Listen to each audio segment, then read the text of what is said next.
Vertical motion, vertical motion. Okay, some of you guys who took physics, you probably remember this stuff from there. Maybe some algebra 2, maybe some algebra 2, okay? So, I'm going to give you these notes. You need these notes to do these problems.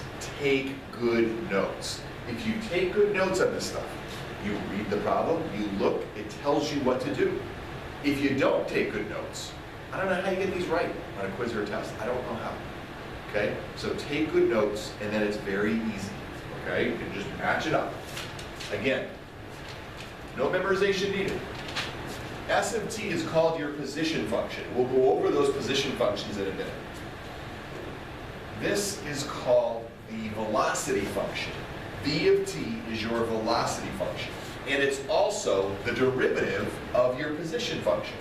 So it's the derivative of the position function, and that is called your velocity function. Okay?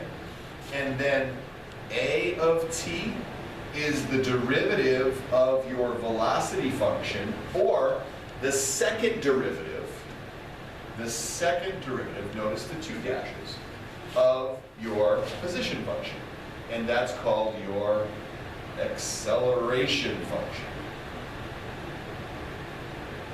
Okay? Gravity. Okay, gravity, what keeps us grounded? Negative 9.8 meters per second squared, and then negative 32 feet per second. Okay? This is gravity. So when you're dealing with meters per second, or you're dealing with feet per second, you're going to have some different numbers there. The general formula,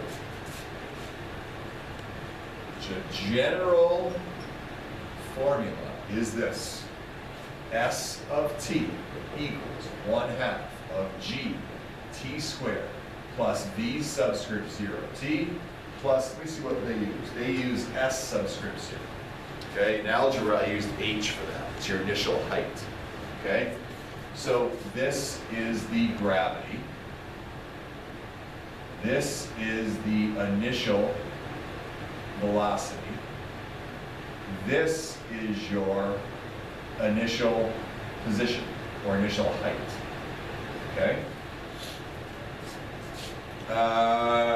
So, if we're talking about meters per second squared, here is your formula.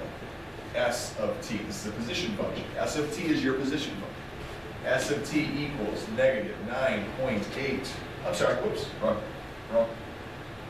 Cross that out. It's half of that, half of g. 4.9 t squared plus v subscript 0t plus s subscript 0.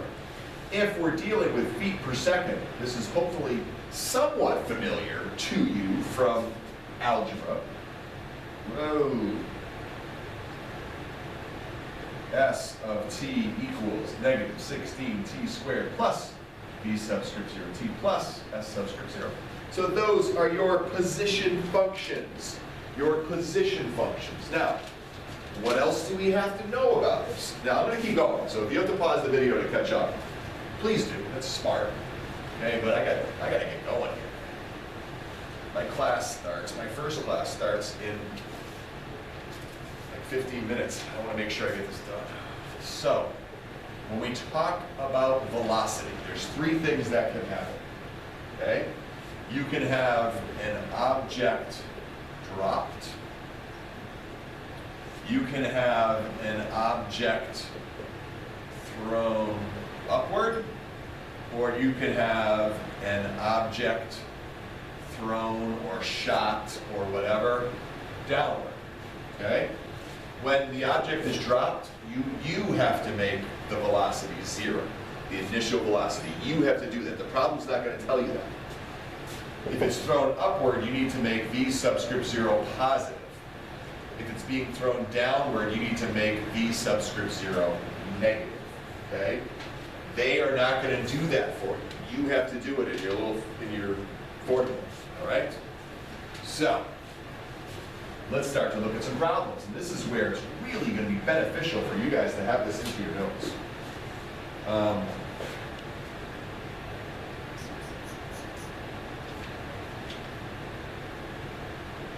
Okay, so a ball is dropped. A ball is dropped from 100 feet.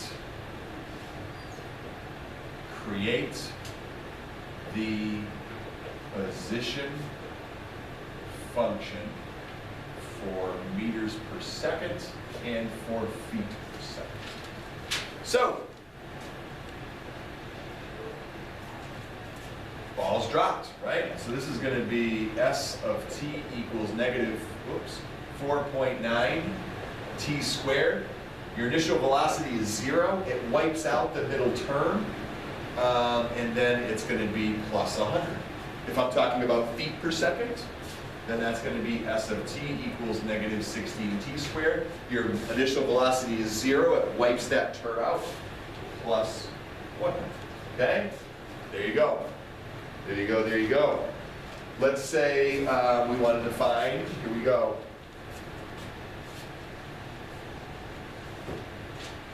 Formula for average velocity, okay? You take the two distances, subtraction on the top, and your 2 times on the bottom. Delta, change in distance, divided by the change in time. That's how you find average velocity, okay? Instantaneous velocity, okay? That's equal to the slope of the tangent line. So you'd have to find v of t and then actually plug in whatever you had for your time. Like, again, just like with finding the slope of a curve, that's what you're doing here. You're finding the slope of a curve. You have to tell after how many seconds. What's the instantaneous velocity at 3 seconds or whatever? Then that's what you plug in there. Okay, so you have to find the derivative of your function, find the velocity function, and then plug in the number. So if they wanted to do this as an example, find instantaneous velocity. Instantaneous velocity at 2, 3, and 4 seconds, you would find v of 2, you'd find v of 3, and you'd find v of 4. Okay? Find the highest height. Find the highest height. Okay? So you want to find where v of t equals 0. Find that point. Also, these are quadratics, right? That's the y. That's the y of your vertex. Another way to do that. Let's say they said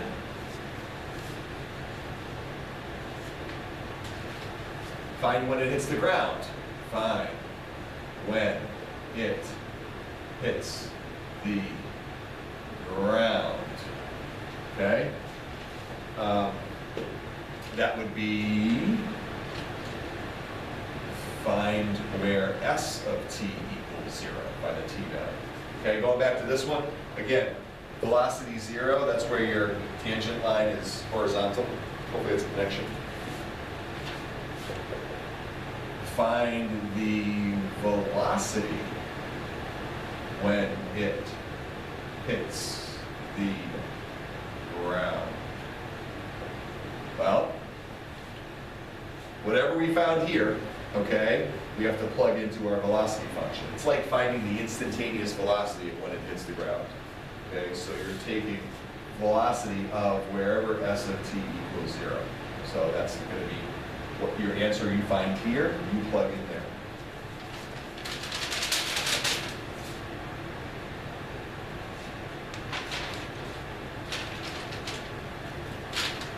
I'm not going to finish. I have to do this in 2 parts. I don't like when that happens.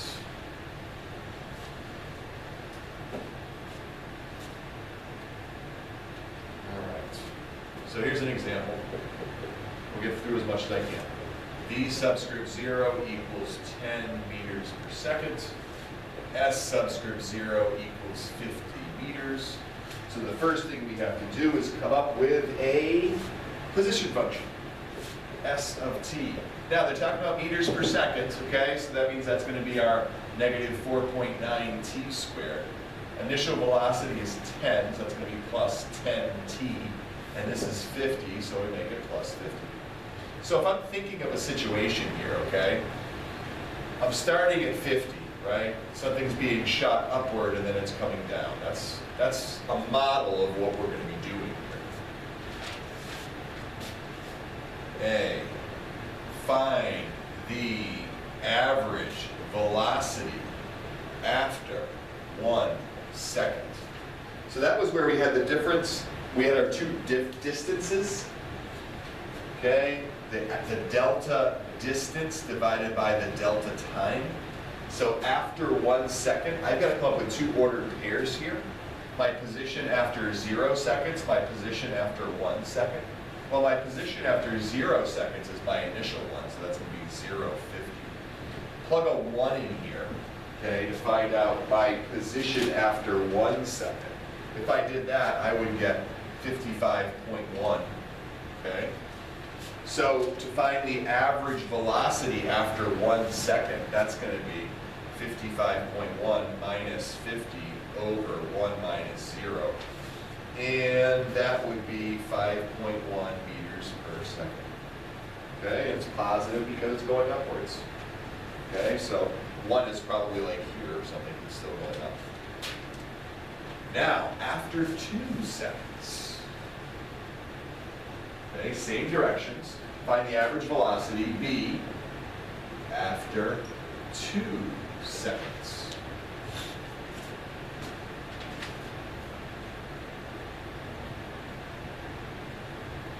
So, let's plug in a 2.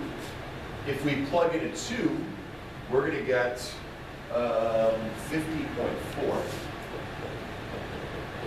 Okay, 50.4. So I need to do, again, it was 0 and 50, right? 0 and 50. So we got to find the slope here. So it's going to be 50.4 minus 50 over 2 minus 0, which is what? 0.4 over 2? 0.2 meters per second. Okay, still positive, still positive. So 50.4 after 2 seconds. That means it's going to be above that point, but it's probably on its way down again. Okay, but we're finding the average is still going to be positive, right? Because that's bigger than that.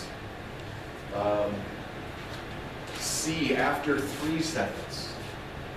After 3 seconds.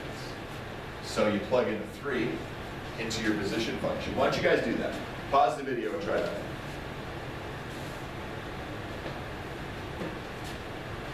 And then I have a couple more follow-up questions.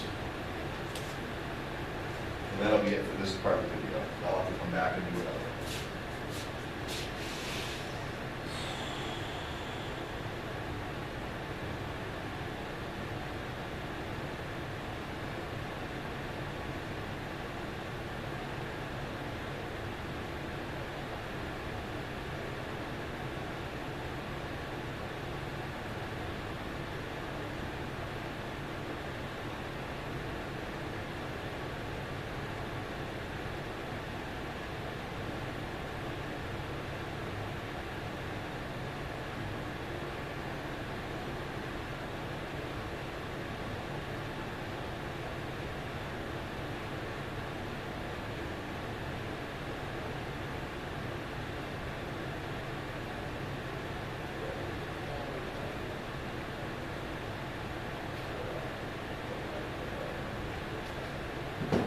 All right, hope you paused it.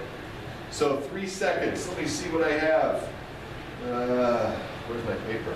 Here it is. 3 seconds, when I plug in a 3, okay, when I plug in a 3, I get 35.9. So that's probably going to be somewhere like here, you know? So what's going to happen now? What's going to happen with my distance now? Well, we should expect this to be negative, right? So we do 50 minus 35.9 over 0 minus 3. And so when I do that, I should get negative 4.7 meters per second. Okay, I've got 2 more. I've got to try and squeeze in here. I'm not prepared for my next class. I think I'm coming to the door and be like scrambling a little bit. It's all right. It's all right. So that was C. So D, when did it stop going up and start going down?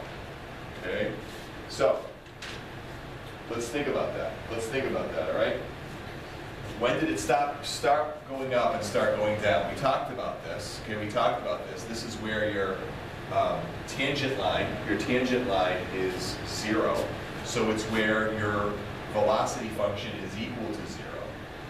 So if we take our original function, which we had as negative 4.9 t squared plus, where is this, 10t plus 50, that was this. My velocity function is negative 9.8t plus 10. So I take negative 9.8t and I add 10 and I set it equal to 0. Minus 10 minus 10, t equals negative 10 divided by negative 9.8. And so I get 1.02 seconds. So after 1.02 seconds, it's reached the top of the curve and then it's going to start coming down. Okay? Another question we could ask. When does it hit the ground? E. When does it hit the ground? That means where is S of t? Where is your position equal to 0? So we set our original function, negative 4.9 t squared plus 50, plus 10t. 10t plus 50, set it equal to 0. Okay? Again, this is what we have, right? We don't need that. We just need this. Okay, it's up here, it's coming down. We want to know when it hits the ground. Okay, so you could do that with your graphing calculator. Find your zeros. Type that into your graphing calculator and see if you can find your zeros. I'm going to give you the answer in a second. Oh, there's an F. Oh man, there's an F. So if you type that into your graphing calculator and then you use your graphing calculator functions to do that, okay? Finding zeros where you have to do like left bound, right bound, guess, hit enter, it'll give you 4.37.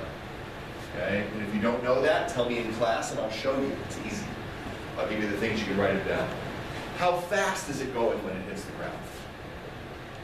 How fast is it going when it hits the ground?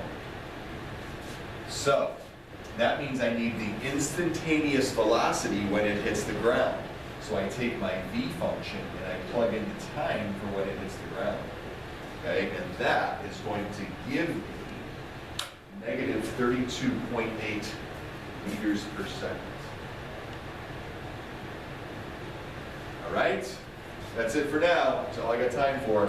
There'll be another video on finishing up this vertical motion. I promise.